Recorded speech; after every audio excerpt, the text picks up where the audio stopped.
안녕하세요. 저는 핸드메이드 제품을 판매하는 사업을 하는 50대를 바라보고 있는 여자입니다.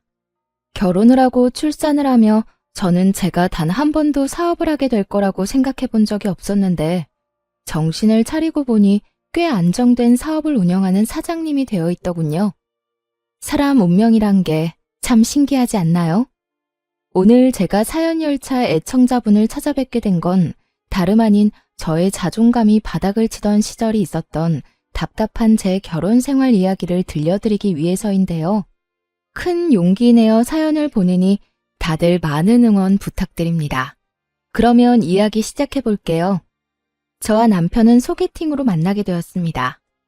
사실 처음엔 저뿐만 아니라 남편 역시 서로를 마음에 들지 않아 했어요.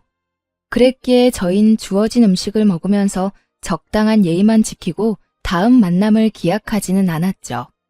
그런데 제가 실수로 남편의 휴대전화를 가지고 오게 되었고 그 바람에 의도치 않던 두 번째 만남을 가지게 되었어요. 격식 차린 차림이 아닌 운동복 차림으로 가진 두 번째 만남. 저 못지않게 남편 역시 편한 차림이었고 저흰 편한 차림만큼 가볍게 커피나 한잔하고 헤어지기로 했습니다. 그런데 소개팅이란 자리에서 벗어나 편하게 만난 남편과의 시간은 생각보다 즐겁더라고요. 남편 역시 그렇게 생각했는지 헤어질 무렵 다음 만남을 기약하게 되었죠.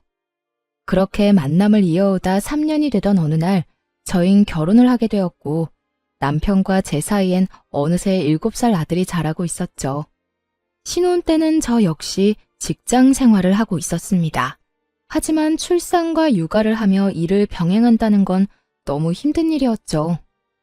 엄마, 나 어린이집 싫어. 가기 싫어.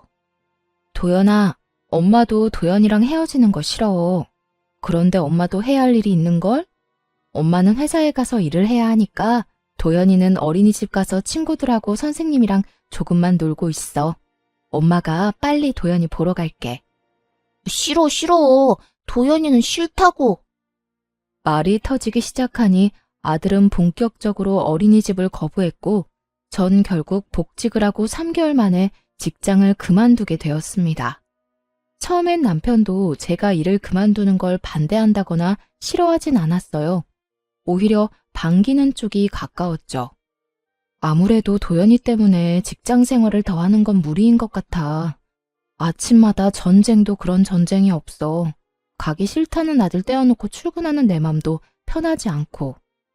퇴근도 늦으니까 도연이 데리러 가면 애 혼자 있을 때가 한두 번이 아니라니까.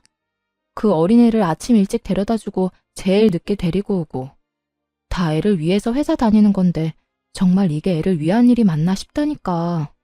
그래서 말인데 나 회사 그만둘까 봐. 그래, 그렇게 하자. 나 혼자 본다고 우리 집이 망하는 것도 아니고 내가 좀 더 부지런하게 일하면 괜찮을 거야. 당신은 다른 걱정하지 말고 우리 도연이나 잘 키워줘. 돈 걱정은 하지도 말고 집안일만 신경 써. 알겠지?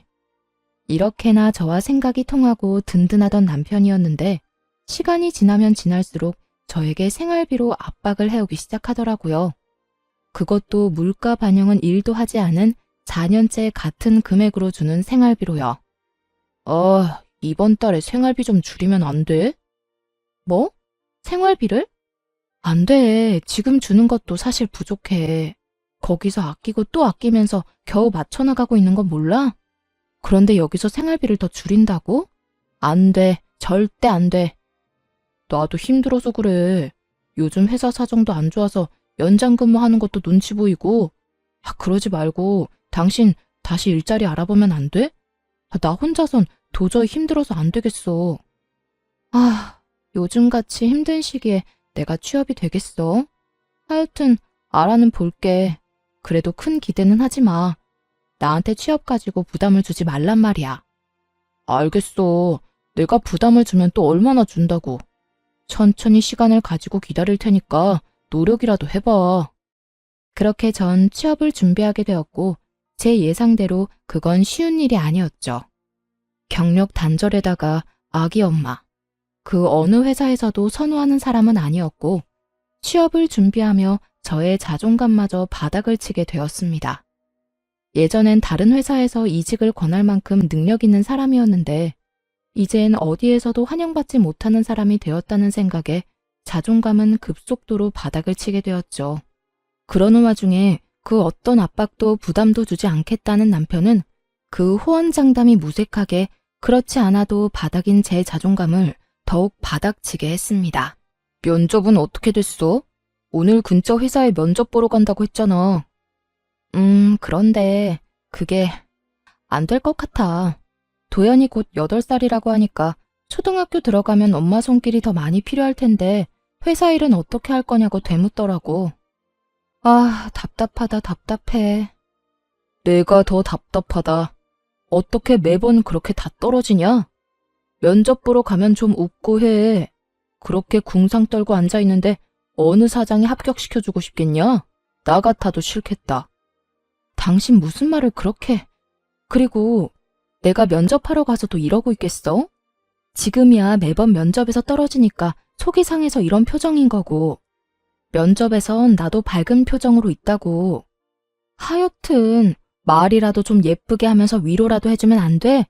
그렇지 않아도 속상하고 자존감도 떨어지는데 당신까지 꼭 그렇게 후벼 파야 속이 시원하냐고. 당신이 잘못해서 면접 떨어져 놓고 왜 나한테 화풀이야? 엄한테 화풀 생각 말고 저녁이나 차려. 돈 못 벌면 밥이라도 제때제때 차려내란 말이야. 남편은 매번 떨어지는 면접에 상심이 큰 저를 위로하기는커녕 비아냥대며 저의 속을 뒤집어 놓기 일쑤였고 전 그런 남편에게 마음이 상할 대로 상해버려 점점 입을 다물게 되었죠. 그럴수록 남편이 점점 더 저를 무시하기 시작했고 어느새 저흰 눈만 마주쳤다 하면 서로를 깎아내리기 바쁜 사이가 되어버렸어요. 이번에도 떨어졌지? 물어 뭐해. 아무 말 안 하고 있는 거 보면 100% 떨어졌겠지. 하긴 나 같아도 당신 같은 아줌마는 안 쓰겠다. 나 같은 게 어때서? 당신 진짜 말 그따위로밖에 못해? 그리고 내가 이렇게 아줌마 된 게 다 누구 때문인데? 누구 때문인데? 설마 나 때문이라고 할 건 아니지? 당신이랑 결혼하고 애 낳고 집안일 하느라 경력 단절 된 건 생각도 안 하나 봐. 내가 만약에 일 안 쉬고 당신처럼 일했으면 아마 모르긴 몰라도 업계 최고 대우 받으면서 일했을 거야. 그건 당신 생각이고, 그리고 그렇다고 한들 그게 무슨 소용이야? 지금은 취업도 못하고 집에서 밥이나 축내는 밥순인데 말이야. 뭐? 밥순이? 참나 기막혀서. 그러는 너는 뭔데? 밥순이한테 밥이나 빌어먹고 사는 너는 뭐냐고. 뭐? 밥이나 빌어먹어? 너 지금 말 다 했어? 됐다. 말을 말자. 내가 무식한 여팻네랑 무슨 말을 하겠어? 이렇듯 끝은 무식한 여팻네였고 전 여팻네 말만 들으면 치가 떨릴 정도로 무시를 당하고 있었습니다. 그렇게 무시가 일상이 되던 어느 날 친정엄마의 생일이 다가왔고 전 늘 그렇듯 돈을 뽑아 봉투에 돈을 넣고 있었어요. 다른 때는 1년에 한 번 드리는 용돈이기에 시댁 친정 구분 없이 50만 원씩 드리고 있었지만 남편 놈과 돈과 취업 때문에 다툼이 잦은 시기라 눈치가 보이더라고요. 그래서 고민하다 30만 원만 마련하게 되었고 그 돈을 봉투에 넣고 있었죠.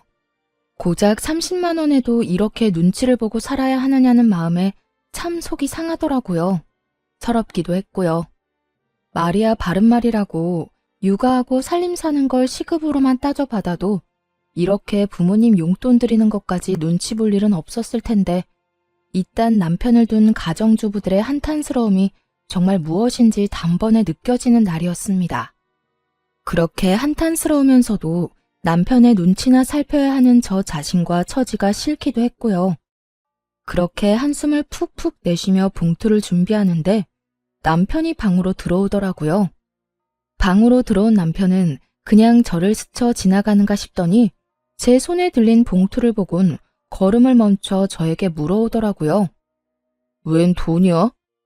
전혀 아무것도 모른다는 표정에 저는 반사적으로 고개를 들어 남편을 노려봤고 저의 눈빛에 의아해하던 남편은 이내 엄마의 생일이란 게 떠오른 듯 재빨리 말을 하더라고요.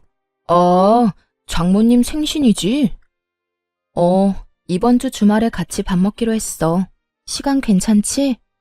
주말에? 나 안 돼. 당직 잡혀서 회사 나가봐야 해. 진작 말해주지. 일찍 알았으면 다른 사람이랑 미리 바꿨을 텐데. 당직이라 사실 알고 있었어요. 당직이 아니라는 걸 말이에요. 남편은 평소 가지고 다니는 수첩에 당직 날은 습관적으로 표시해두곤 했는데 엄마 생일이 있던 달이라 미리 남편 수첩을 확인했었거든요. 그래서 그날로 엄마와 약속을 잡은 거였기도 하고요. 하지만 남편은 당직이라며 저를 속였고 전 그 거짓말에 속아 넘어가기로 했습니다. 그 당시 남편과 전 사이가 너무 좋지 않았고 그런 남편과 함께 식사 자리를 가서 아무리 사이 좋은 척을 해봤자 저의 모든 걸 다 알아차리는 귀신 같은 엄마가 모를 리 없을 테니까요. 그래? 뭐 어쩔 수 없지. 엄마가 당신 좋아하는 중식당 가자고 해서 예약해놨는데 취소하고 한식당으로 가야겠다. 사실 엄마는 중식보단 한식 좋아하시잖아. 한식당 갈 바엔 그냥 집에서 대접해. 괜히 나가서 식당에 돈 버리지 말고.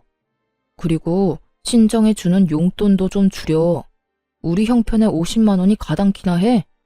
아무리 1년에 한 번 주는 용돈이지만 요즘 같을 때는 너무 부담이야. 제가 알아서 30만 원을 챙겼을 때의 기분과 남편이 강요하는 상황의 기분은 정말이지 천지 차이더군요. 부담인 거 다 아는데 그래도 굳이 말을 그렇게 해야 해? 그리고 당신이 그렇게 말하지 않아도 30만 원만 뽑아왔어. 어련히 알아서 하지. 내가 당신이 그렇게 힘들다는데 50만 원씩 뽑아왔겠어?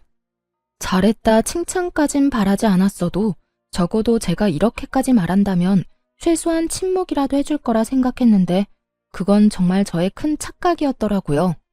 30만 원을 드린다는 제 말에 남편이 화를 내며 펄쩍 뛰기 시작했으니까요. 뭐? 30만 원? 그것도 너무 많지. 10만 원만 드려. 아니, 그건 너무 심한가? 그래, 인심 썼다. 15만 원. 15만 원 드리고 식사 대접도 우리 집에서 해. 당신이 다 만들면 되잖아. 뭐? 너 진짜 양심 어디 갔니? 20만 원도 아니고 15만 원? 너 진짜 치사하게 이럴 거야? 다른 것도 아니라 우리 엄마 생일이야. 1년에 한 번뿐인 생일. 그런데 뭐? 15만 원? 생일 그게 별거야? 매년 오늘 생일 다 형편에 맞춰서 해드리면 되는 거야. 자식 힘들다는데 설마 더 달라고 하시게 하겠어? 형편 같은 소리 한다. 다른 건 몰라도 30만 원은 드릴 거니까 그런 줄 알아. 저는 고함을 꽥 질러버렸고 남편은 그제야 좀 심했다 싶었는지 머리를 긁적이며 아무 말도 하지 않더라고요. 그런 남편을 보고 있는데 정말 이혼이란 말이 목끝까지 차올라 금방이라도 툭하니 튀어나올 것만 같았어요. 하지만 그 순간 안방에 걸린 가족 사진이 보였고 그곳에 행복하게 웃고 있는 아들의 얼굴이 제 시야에 꽂혔죠. 돌싱남 돌싱녀들이 TV에 나와 새로운 인연을 찾아 나설 만큼 흠이 아닌 세상이 되었지만 자식이 있으니 이혼이 쉽지만은 않더라고요. 특히나 곧 입학을 앞두고 있는 아들에게 아빠를 빼앗을 순 없는 노릇이기도 했고 무엇보다 그대로 이혼을 했다간 제 능력 부족으로 아들을 보지 못하고 살 것이 뻔했기에 전 참고 또 참으며 말을 삼킬 수밖에 없었습니다. 그렇게 울분이 담긴 봉투를 챙겨 엄마를 만났고 제 계획대로 엄마를 한식당에 모시게 되었죠. 고급 한식당이 아닌 그저 평범한 식당이었지만 엄마는 참 기뻐하시더라고요. 딸밖에 없네. 엄마 생일이라고 외식도 시켜주고 말이야. 에이, 엄마, 그런 말 하지 마. 더 좋은 곳에 모시고 싶었는데 미안해. 내가 취업만 하면 엄마 좋은 데 모시고 가서 거하게 대접할 테니까 그때까지 건강하기만 하셔요. 생신 축하해요. 그래, 고맙다. 요즘 많이 힘들지? 젊은 사람들도 취업이 힘들다고 난리던데 넌 더 힘들겠지. 그래도 너무 낙담하지 말고, 알겠지? 난 괜찮으니까 너무 걱정하지 마. 얼른 먹자. 나 배고파. 그렇게 식사 자리가 끝나고 계산을 하려는데 엄마가 미리 계산을 해버렸다고 하더라고요. 아마 힘든 딸에게 부담이 될까 화장실 가는 척을 하시며 미리 계산한 듯 했어요. 그것까지도 마음이 너무나도 속상했는데 집으로 돌아와 가방을 정리하던 저는 그 자리에 주저앉아 펑펑 울고 말았습니다. 제 가방 속엔 제가 엄마에게 드렸던 봉투가 고스란히 들어있더라고요. 30만 원이 아닌 100만 원이 든 돈 봉투가요. 봉투 안엔 짧은 편지 한 장도 있었는데 엄마는 연신 취업에 실패하는 딸이 안쓰러워 좋은 옷이나 한 벌 해입을 하며 돈을 넣어뒀다며 나중에 잘 되면 다 갚으라는 내용이었어요. 그날 밤 그 돈봉투와 편지를 안고 얼마나 울었는지 모릅니다. 죄송하기도 하고 서럽기도 해서요.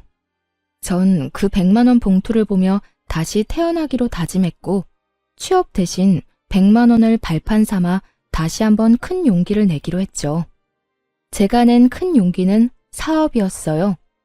처녀 때 제가 하던 일은 다름 아닌 보석 디자이너였는데 보석을 디자인하던 그 당시에도 전 머리핀에 관심이 많았어요. 그래서 전 제가 제일 잘할 수 있으면서도 좋아하는 일로 새로운 도전을 해보기로 했습니다.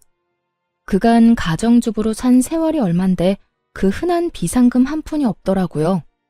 얼마나 악착같이 가정에만 충실하게 살았는지 기특하다는 생각보단 멍청했다는 생각만 들었어요. 제 수중에는 부모님이 주신 100만 원이 전부였고 그 돈으로 머리핀 재료들을 구입해 핸드메이드 제품을 만들어 팔기 시작했습니다. 처음엔 제품 종류가 많진 않았어요. 하지만 하나 둘 사간 고객분들의 재구매율이 높아지며 매출이 올라가기 시작했고 감사하게도 입소문들을 내주셔 점점 주문수가 늘어갔어요. 그러다 제가 머리핀을 판매한다는 이야기를 들은 아들의 유치원 원장님이 대량 구매를 해주신 것도 모자라 원생들과 학부모님들께 선물로 나눠주시며 그 인기는 절정에 다다르게 된 것이었죠. 그렇게 100만 원으로 시작한 사업은 어느새 온종일 제품을 만들어도 모자랄 만큼 주문이 넘쳐나고 있었습니다. 혹시나 망할 수도 있는 일이고 혹여나 그렇게 된다면 또 남편에게 모진 말들을 들을 수 있으니 굳이 남편에게 알리지 않고 시작했었거든요. 그런데 저의 사업은 어느새 작업실을 따로 얻어야 할 정도로 규모가 커져 있었죠. 그렇게 몸도 마음도 바쁜 사이 시모의 생일이 다가왔고 저 역시 남편과 마찬가지로 참석조차 하고 싶지 않았지만 그랬다간 또 무슨 불호령이 떨어질지 모르는 일이니 참석하게 되었어요. 여보, 어머님 용돈 준비했어? 안 했으면 내가 은행 간 김에 뽑아올까? 어? 아니야. 내가 준비했어. 그래? 식당 예약도 당신이 했다고 했지? 웬일이래? 평소에 귀찮다고 신경도 안 쓰던 사람이. 어디 예약했어? 집에서 가까워? 어딘지 말하면 당신이 다 알아. 그냥 당신은 내가 운전하는 차 타고 가서 밥만 맛있게 먹고 오면 돼. 얼른 가자. 이러다 늦겠다. 남편은 평소와 다르게 시모 생일 준비를 혼자 다 한 상태였고 그런 남편이 저는 이상할 수밖에 없었습니다. 그도 그럴 것이 지난 결혼 생활 동안 친정은 물론이고 시댁 일에도 남자가 뭘 아냐고 하며 귀찮은 일은 전혀 나서지 않던 남편이었으니까요. 하지만 이런 저의 의아함은 약속 장소에 도착하고 난 후 다 풀리게 되었죠. 남편이 시모 생일이라고 예약한 식당은 고급 한식당으로 유명한 곳이었기 때문이었죠. 저에겐 돈이 아까우니 엄마 생일상을 집에서 차려주라던 남편놈은 제가 돈이 없어 차마 모실 생각도 못한 한식당에서 제일 비싼 코스로 예약했더군요. 아무리 자기가 번 돈으로 자기 부모한테 쓴다고 한들 이토록 차이나게 대접할 거라곤 상상도 못했던 터라 그 배신감은 더욱 크게 다가왔습니다. 거기에다 용돈 봉투까지 두둑하게 준비해 제 앞에서 시모에게 건네는데 정말 눈이 돌아버릴 지경이었어요. 엄마, 여기 용돈 필요한 데 쓰세요. 생신 축하드려요. 어머, 아들. 정말 고맙다. 그렇지 않아도 요즘 여기저기 쓸 데가 많았는데 역시 우리 아들뿐이야. 그런데 봉투가 좀 두껍다. 작년보다 훨씬 많은 것 같은데. 요즘 우리 아들 벌이가 좀 되나 봐. 경기 안 좋아서 다들 힘들다고 난리던데. 역시 우리 아들 능력도 좋아. 에이, 얼마 안 돼요. 내년 생신 땐 더 드릴 수 있도록 노력할게요. 말이라도 고맙다, 아들. 화기애애한 그 분위기 속에서 진심으로 웃지 못하는 건 저뿐이었습니다. 우라가 치밀어 올라 당장이라도 그 상을 엎어버리고 싶은 걸 그야말로 죽을 힘을 다해 참고 또 참았어요. 그 순간 제가 표정 관리를 어떻게 했는지, 무슨 말을 어떻게 했는지 기억이 나지 않을 정도니까요. 전 그만큼 화가 나 있었고 남편에 대한 분노로 치가 다 떨릴 지경이었어요. 그렇게 인고의 시간이 지나고 집으로 돌아온 저는 그야말로 개거품까지 물며 남편에게 따져 물었어요. 너 진짜 이럴 거야? 이렇게 치사하게 나올 거냐고. 정말 화가 나는 게 남편의 태도였어요.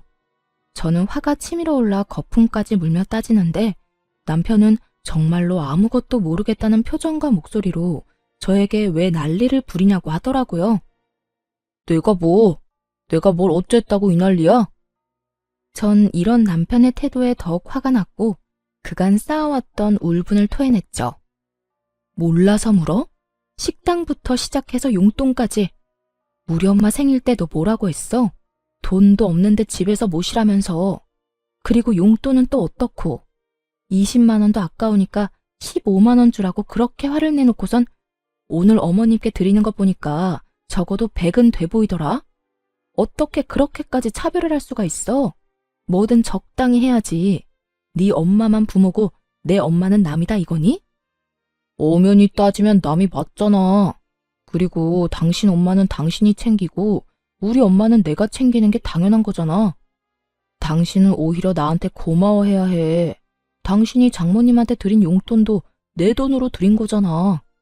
그러니까 지금 당신이 나한테 화낼 게 아니라 고마워해야 하는 거라고. 30만 원이든 15만 원이든 그게 얼마든 당신이 나 없었으면 그 돈을 줄 수 있었을 거라 생각해? 뭐? 당신 진심이야? 정말 진심으로 그렇게 생각하고 있는 거야? 그리고 더 솔직하게 말하면 나 사실 당신 집에 돈 주는 거 아까워. 형편이 좋으면 몰라. 솔직히 나 혼자 벌어서 양가 다 챙기는 게 쉬운 줄 알아? 솔직한 심정으론 처가에 주는 돈 우리 집에 다 주고 싶다고. 이렇게 말하는 남편놈을 보며 더는 대화할 필요가 없다는 생각이 들더군요. 매번 형편 타령하는 것도 어이가 없었고요. 저희요, 서울에 자가 있습니다. 그것도 대출 하나 없는 저희 집이요. 결혼할 때 정확히 반반으로 해서 마련했고, 그래서 명의는 공동 명의였죠. 남편의 월급이 적은 것도 아니었고, 적금, 생활비, 남편 용돈 등등 다 내고도 어느 정도 여유 있다는 거 저도 다 알고 있는데 그놈의 형편 타령에 입이 마르지 않는 지경이니 제가 얼마나 어이가 없겠어요. 오죽했으면 그냥 내가 자기 돈 쓰는 것이 꼴 보기 싫다고 하는 것이 도리어 남편이 덜 미울 것 같은 심정이었어요. 전 끊임없이 치사하게 구는 남편에게 이렇게 말했어요.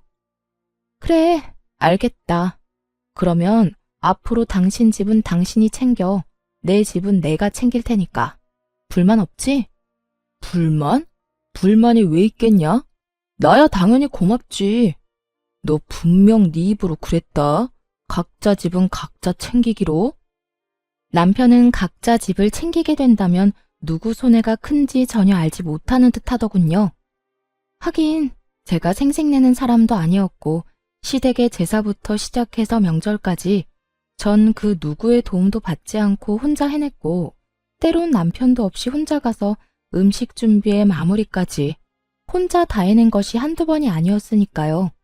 그것뿐인가요? 제 시모 쉬운 사람 아닙니다. 틈만 나면 전화가 와서 이런저런 잡일 다 시켜대는데 그게 얼마나 사람 미치게 하는지 남편은 전혀 알지 못하겠죠.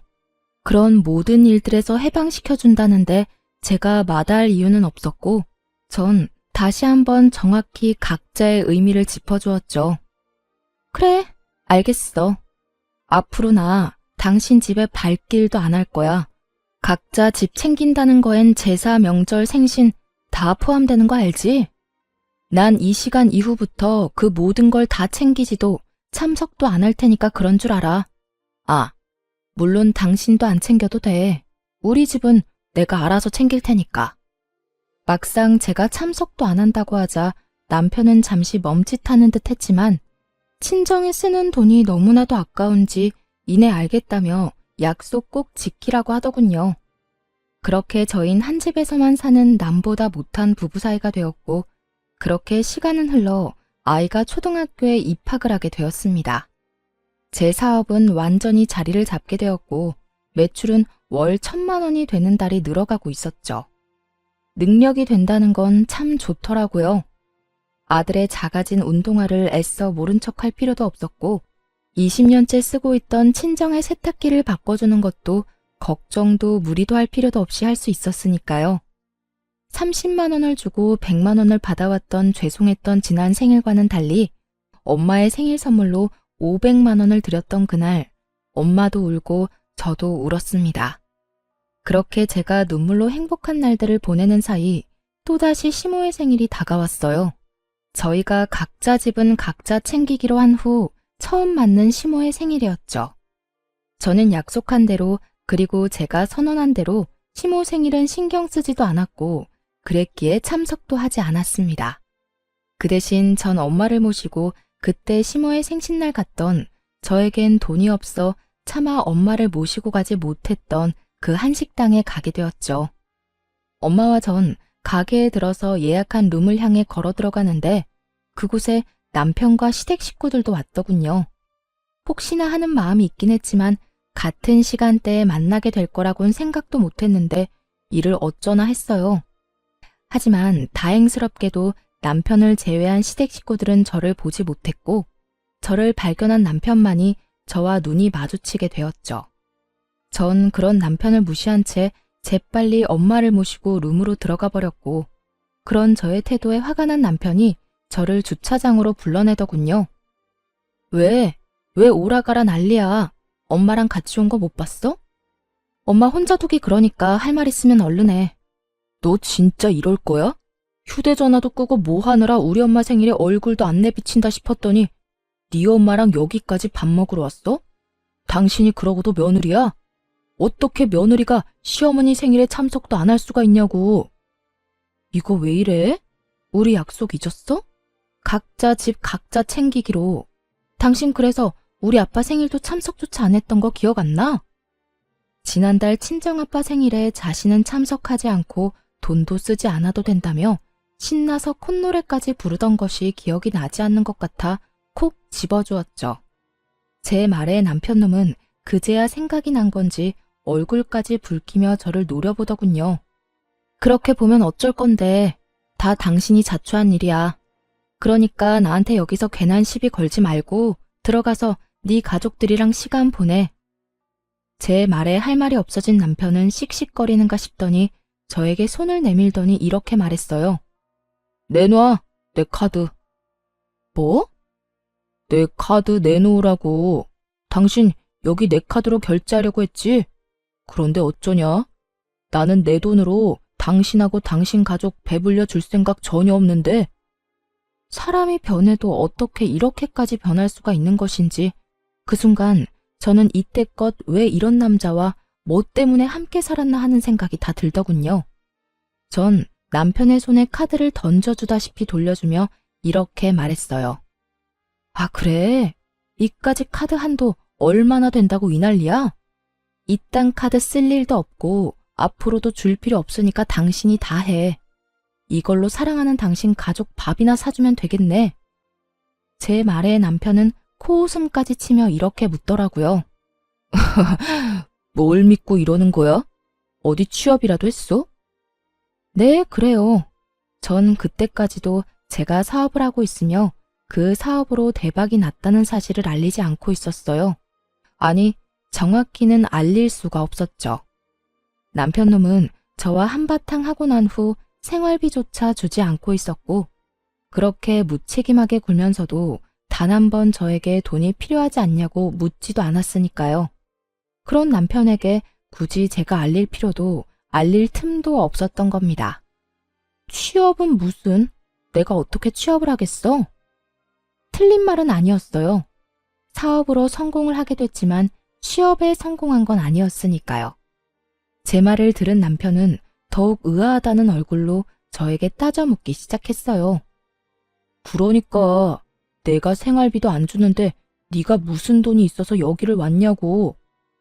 당신이 생활비 준 게 언제인지 기억도 안 나는데 그동안 생활은 걱정은커녕 아들 용돈 한 번 걱정하는 법이 없더니 고작 식사 한 끼 네 돈으로 사줄까 봐 걱정은 되는가 봐. 그래, 여기가 얼마나 비싼 식당인데 당신 같으면 걱정 안 되겠어? 걱정하지 마. 나 취업은 못했는데 사업이 대박이 났거든. 그래서 우리 엄마 모시고 여기 정도 올 돈은 있어. 뭐? 사업? 당신이 무슨 사업이야? 집에서 살림만 하던 여자가 사업은 무슨? 괜히 자존심에 나한테 거짓말하는 거지? 그래, 그거네. 자존심이 밥 먹여주는 거 아니니까 거짓말 그만하고 지금이라도 장모님이랑 빨리 나가. 여기 정말 비싸다니까. 제 말은 전혀 믿지 못하고 행여나 자신에게 빈대라도 붙을까봐 벌벌 떠는 남편을 보며 비로소 오늘이 그날이구나 싶더라고요. 저희가 그 긴 세월의 인연을 끝내고자 이혼을 말하게 되는 날 말입니다. 엄마랑 내 밥값은 내가 알아서 해결할 테니까 당신은 신경 쓰지 마. 아니다. 그냥 마음대로 생각해라. 그리고 만난 김에 이야기 나누게 된 김에 한마디 더 할게. 우리 이혼하자. 그래도 함께한 세월이 10년인데 이혼을 고하는 제 목소리는 제가 느끼기에도 소름 끼칠 정도로 무미건조하더라고요. 오랜만에 만난 지인에게 다음에 만나면 밥이나 먹자고 하며 건네는 말투. 그 이상도 그 이하도 아닌 아무런 감정도 담지 않은 목소리였어요. 그런 저의 말투와 태도 그리고 표정에 남편은 심각한 얼굴로 되물어 오더군요. 이혼?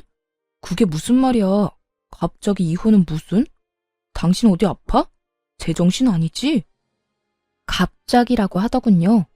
남편에겐 갑자기인 그 이혼이 저와 아들에겐 갑자기가 아니었는데 말이죠. 어느 날 아들이 진지한 얼굴로 저에게 이렇게 말하더라고요. 엄마 그냥 아빠랑 이혼하면 안 돼요? 어? 이혼? 너 이혼이 무슨 뜻인 줄 정확히 아는 거야? 엄마, 나 초등학생이야. 그 정도는 충분히 안다고. 안다는 애가 이혼하라는 말을 어떻게 엄마한테 할 수가 있어? 왜? 무슨 일 있어? 아들은 이유를 말하지 않았고 전 그저 남편과 아들 사이에 제가 모르는 무슨 일이 있겠거니 했어요. 제 눈에는 어리게만 보이는 고작 초등학생인 아들의 입에서 나온 말이었으니까요. 하지만 아들은 끊임없이 저에게 이혼을 말해왔고 어느 날은 그 이유를 말해주더군요. 엄마가 행복해 보이지가 않아요. 나하고 있을 땐 엄마가 웃기도 하고 행복해 보이기도 하는데 아빠와 함께 있을 땐 엄마가 행복해 보이지 않아요. 그러니까 그냥 이혼하면 안 돼요? 정신이 번쩍 들더라고요. 저는 아들 때문에 저런 남편이라도 붙잡고 살았던 것인데 아들은 저를 위해 저런 아빠를 참고 있었던 사실을 알게 되었으니까요. 그 후로 전 아들과 함께 많은 대화를 나눴고 그렇게 이야기를 나누고 상의한 결과 남편과 이혼하기로 했던 것이었죠. 이런 사실을 언제 남편에게 말하나 싶었는데 남편이 그날을 정해주니 저는 그저 남편에게 말할 수밖에요. 나 안 아파. 정신도 멀쩡하고. 그러니까 이혼하자. 당신도 사실 가정에 미련 없잖아. 나도 마찬가지야. 당신이랑 사는 거 많이 지쳤고 당신한테도 아무 감정 없어. 이런 결혼 생활이 무슨 의미가 있겠어. 그러니까 우리 여기서 그만하자. 여전히 무미건조한 제 말에 남편은 알턴이 빠진 사람처럼 홀가분한 표정을 지어 보이며 이렇게 말하더군요. 그래, 그러자. 차라리 잘 됐어. 나도 괜한 너 그렇게 구질구질하게 사는 거 보기도 싫었고 다 내 탓인 것 같은 마음에 죄책감 느끼는 것도 싫었어. 그래, 이혼해. 그래, 그러면 이혼하는 걸로 알고 가볼게. 엄마 기다려. 그렇게 저흰 각자 부모님에게로 돌아갔고 무사히 식사 자리를 마쳤습니다. 저는 식사가 끝나고 차를 한 잔 마시며 엄마에게 모든 사실을 털어놓았고 엄마는 이렇게 말씀해 주시더라고요. 대충 눈치는 채고 있었어. 어느 순간부터 처가인 발걸음도 하지 않고 네가 많이 힘들어 보였거든. 그래서 걱정 많이 했는데 그래도 이제 엄마는 걱정 안 해. 그땐 많이 힘들어 보였는데 이혼한다고 말하는 지금의 너는 후련해 보이거든. 잘 결심했어. 네가 행복할 수만 있다면 그게 이혼이든 뭐든 엄마는 환영이야. 이 엄마가 응원할게. 엄마는 저의 앞날을 응원해 주셨고 생각보다 좋은 분위기에서 식사 자리를 마칠 수 있었죠. 하지만 이런 저희 집과는 달리 시댁은 난리가 난 듯 하더라고요. 집으로 가기 위해 주차장으로 가니 시모가 고래고래 소리를 지르며 제 욕을 하고 있는 꼴을 보아하니 말이에요. 그년이 이혼하자고 했다고? 그래, 그까짓 이혼해. 애는 애 엄마한테 키우라고 하고 양육비는 월 20만 원만 줘. 그리고 애는 우리가 보고 싶을 때마다 본다고 하고. 알겠어? 어디 땡전 한 푼도 못 버는 거 그래도 애 엄마라고 참고 살게 해줬더니 뭐? 이혼? 그까짓 이혼 당장 해라. 그게 요즘 사업한다나 봐. 꽤 잘 되는 것 같던데. 그러고 보니 하고 다니는 것도 좀 바뀐 것 같기도 하고. 집에서 놀고 먹던 게 사업이라고 해봤자 그게 뭐 잘 되겠니? 다단계는 아닌지 몰라. 사업을 하든 취업을 하든 그 물건 못 쓸 물건이니 이혼해. 이런 대화는 저는 물론이고 친정엄마까지 듣게 되었고 엄마의 표정은 좋지 않았습니다. 저 옆엔내가 누구한테 감히 욕짓거리를 하는 거야? 내가 진짜 저 옆엔내를? 엄마, 참아. 여기서 흥분해봤자 좋을 거 하나 없어. 괜히 말 섞지 말고 그냥 가자. 무시가 답이니까. 엄마를 달래며 잡아끄는 행동과는 다르게 당장이라도 달려가 내 수익이 월 1,000이다 라고 외치고 싶었지만 그렇게 한다고 한들 뭐가 남겠어요. 전 말로 하는 대신 그들을 지나쳐 제 차에 올라탔고 그 순간 그 사람들의 눈빛을 아직도 기억합니다. 뭐니? 쟤 도연애미 아니니? 저거 비싼 차 아니야? 쟤가 왜 저 차에 타는 거야? 그러게. 저 차 1억짜린데 엄청 비싼 차인데 왜 저기에. 여보. 남편은 제 차 문을 붙잡고 늘어지더라고요. 이거나 차 출발하려는 거 안 보여? 죽고 싶어서 환장했어? 그게 아니라 이거 정말 당신 차야? 당신 정말 대박이라도 난 거야? 말했잖아. 나 대박 났다고. 그러게 잘 좀 하지 그랬어. 사람 말도 좀 믿고. 여보, 우리 이야기 좀 하자. 아까는 내가 말이 심했지? 미안해. 이제 와서 미안? 웃기지도 않는다 진짜. 다 됐으니까 저리 꺼져. 전 남편을 있는 힘껏 밀어버리고선 그대로 차를 몰고 주차장을 빠져나왔어요. 룸미러를 통해 보니 남편은 거의 울 것 같은 얼굴로 제 차를 쫓아오다 넘어져 버렸고 시모는 자리에 털썩 주저앉아 있더군요. 그 후로 저는 바로 이혼을 진행했고 남편은 그제야 끝까지 저에게 매달리더라고요.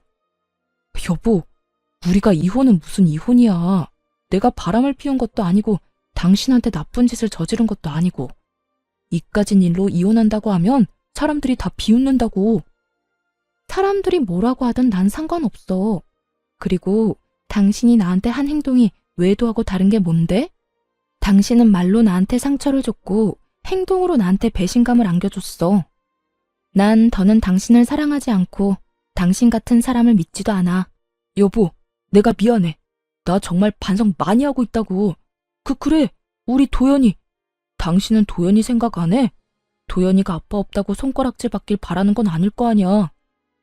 나도 그것 때문에 참고 살았는데 당신 아들 도연이가 제발 나더러 당신하고 이혼하라고 하더라. 뭐? 우리 아들이? 우리 아들이 왜? 거짓말이지? 도연이가 그랬을 리가 없잖아. 도연이가 내가 불행해 보인대. 당신이랑 있는 내가 행복해 보이지 않아서 차라리 이혼했으면 좋겠다고 하더라. 애가 그런 생각을 할 때까지 당신은 뭐 했냐? 도대체 뭘 했길래 내 아들이 나한테 그런 말까지 하게 만들었냐고. 충격적인 진실 앞에 남편은 할 말이 없는 듯 가만히 있더라고요. 오만 생각이 남편의 머릿속에 오가는 것 같기도 했고요. 우리 아들, 나 이혼하고 나면 당신 보고 싶지도 않대. 그러니까 그런 줄 알고 이혼 준비해. 남편은 이런 제 말에도 아무 말도 하지 않고 돌아갔고 그렇게 이혼은 진행되었습니다. 재산 분할이 제일 걱정이었는데 긴 세월 남편이 생활비 한 번 주지 않았고 양육에도 무관심한 태도에서인지 모든 것은 저에게 유리한 조건으로 끝이 났고 양육권 역시 아들의 뜻에 따라 당연히 제가 가지게 되었어요. 아들은 강력하게 아빠는 보고 싶지 않다는 자기 의사를 전했고 그 덕에 전 남편은 아들의 얼굴조차 제대로 볼 수 없는 처지가 되었습니다. 그렇다고 해서 전 남편의 처지가 불쌍하다거나 안쓰럽다거나 그런 감정은 전혀 들지 않더라고요. 마지막으로 본 전 남편의 충격적인 얼굴이 신경 쓰이긴 했지만 평소 남편은 아들에 대해 이렇다 할 정도의 정이 없던 사람이었으니까요. 이혼을 하며 알게 된 사실인데 전 남편의 말이 씨가 된 것인지 전 남편의 회사가 정말로 힘들어져 인원 감축에 들어가게 되었다고 하더라고요. 그 결과 평소 능력이 없던 남편이 잘리기 직전이란 말을 듣게 되었죠. 거기에다 그간 전 남편에게 뭐든 넙죽넙죽 잘 받던 전 시모는 막상 전 남편이 이혼한 것도 모자라 회사까지 잘려 전 시댁에 신세를 질 위기에 놓이자 딱 잘라 안 된다며 내쫓아버렸다고 하더군요. 이러한 사실은 전 시모의 입을 통해 직접 듣게 되었죠. 무슨 일로 전화까지 주셨어요? 저 이제 어머님 며느리 아닌데요. 나라고 전화하고 싶어서 한 줄 아니? 네 남편 여기 왔다 갔다. 제 남편 아니고 어머님 아들이요. 저 이혼한 거 잊었어요? 그래, 내 아들. 방금 너랑 이혼하고 회사까지 잘린 내 아들 왔다 갔다. 꼴을 보아하니 마땅히 오갈 데도 없는 것 같더구나. 그렇다고 내가 나이가 몇 살인데 이 나이에 아들까지 끼고 살 순 없는 노릇이라 그대로 내쫓았다. 잘하셨네요. 그런데 그걸 왜 저한테 말하세요? 저는 궁금한 적도 알고 싶지도 않은데요. 말버릇하고는... 에휴, 너 화난 거 나도 안다. 그런데 들어보니 너도 잘한 거 하나 없더구나. 그러니 너도 잊지 마고 그만 아범 데리고 가거라. 아무리 밉다고 해도 네 새끼 아빠인데 저대로 둘 수는 없는 노릇이지 않니? 내가 보아하니 반성 많이 한 듯하니 데리고 가서 잘 구슬려서 데리고 살아. 알겠니? 이혼한 지가 언젠데 왜 그때까지 제게 시모짓거리를 하려고 하는지 이해가 되지 않더라고요. 하긴 애초에 이해가 되는 사람이었다면 자기 아들이 저에게 그딴 식으로 굴 때 가만히 보고만 있지도 않았겠지만요. 전 그때까지 큰 착각을 하고 있는 시모에게 단호하게 한마디 해주고 전화를 끊어버렸습니다. 어머님, 아니, 아줌마, 전 분리수거도 안 되는 그딴 쓰레기 필요 없어요. 제 아들도 더 이상 아빠가 필요 없다고 하고요. 뭐? 너 지금 나한테 아줌마라고 했니? 어디서 건방지게 어른한테 그딴 투로 짓거리는 게야? 제가 이혼한 지가 언젠데 언제까지 어머님이라고 불러드릴 거라 생각했어요. 말이야 바른 말이라고 이젠 아무 관계도 아닌데 아줌마가 맞지 않나요? 저요, 바빠요 아줌마. 일도 해야 하고 아들도 키워야 하고요. 그러니 이딴 일로 연락하지 마세요. 더는 목소리도 듣고 싶지 않네요. 끊을게요. 전화를 끊어버린 저는 전화번호를 바꿔버렸고 혹시 하는 마음에 아들 역시 번호를 바꿔버렸습니다. 그렇게 그 지긋한 인연도 끝이 났어요. 그 후 저는 아들과 함께 잘 살고 있습니다. 이혼을 하고 난 후 제법 자란 아들이 저에게 이런 말을 해주더라고요. 엄마, 이제 정말 엄마가 행복해 보여. 그래서 나도 행복해. 그러니까 엄마, 앞으로도 많이 행복해 해줘. 나도 행복하게 말이야. 아들, 고마워. 사랑해. 나도 사랑해, 엄마. 그 말에 왈칵 눈물이 쏟아져 내리더라고요. 품 안에서 울고 웃던 아들이 어느새 자라 엄마의 행복이 자신의 행복이라 말하는 걸 보며 눈물이 나기도 했고 행복함에 웃음이 나기도 했으며 아들에게 참 고맙기도 했습니다. 만약 그 힘든 시절 아들의 말이 아니었다면 저는 어떻게 됐을까요? 그 쓰레기 같은 인간과 부부란 이름으로 아무 의미 없는 관계를 유지하며 제 인생을 갉아먹고 있지 않았을까요? 그 모든 것이 아들을 위한다는 큰 착각 속에서 말이죠. 그 삶은 결코 행복하지 않았을 뿐더러 끝도 없는 불행에 저는 병들어갔을 겁니다. 여러모로 아들의 존재가 오늘따라 더 감사하게 느껴지네요. 전 앞으로도 아들을 잘 키우는 것은 물론이고 힘들게 자리 잡은 제 사업이 흔들리지 않게 잘 유지하며 제 행복을 위해 살아갈 예정입니다. 제가 행복해야 아들 역시 행복하다고 하니 부지런히 행복해 보려고요. 때론 혼자인 것이 이겨낼 수 없을 정도로 힘이 드는 날이 오겠지만 둘이어서 외로울 때보단 그게 뭐든 덜 힘들지 않겠어요? 전 그게 뭐가 됐든 이겨낼 자신이 있거든요. 이로써 저의 긴 사연도 끝이 났네요. 저는 이혼을 마음먹기 전까진 이런 것도 이혼 사유가 될 수 있나 하는 걱정을 많이 했던 것 같아요. 그 어느 날 전 남편이 했던 말처럼 남편은 외도를 저지른 것도 저에게 폭력을 행사한 것도 아니었으니까요. 하지만 이혼을 진행하며 변호사와 많은 상담을 했는데요.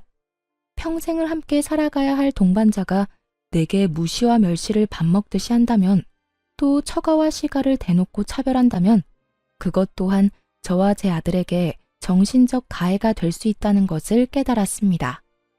제가 이런 말까지 하는 이유는 세월이 많이 변해도 집에서 육아하며 집안일 하시는 많은 분들 중에 아직도 저처럼 무시당하며 눈치를 보며 사시는 분들이 많이 있더라고요. 가정주부 여러분, 육아와 집안일도 엄연한 일입니다. 가정에서 가장 중요한 일이죠. 그러니까 너무 눈치 보고 주눅이 들어 살지 마세요. 할 말은 하고 살자고요. 그럼 저는 이만 물러가 볼게요. 긴 시간 함께 해주신 모든 분들 감사합니다. 행복하세요.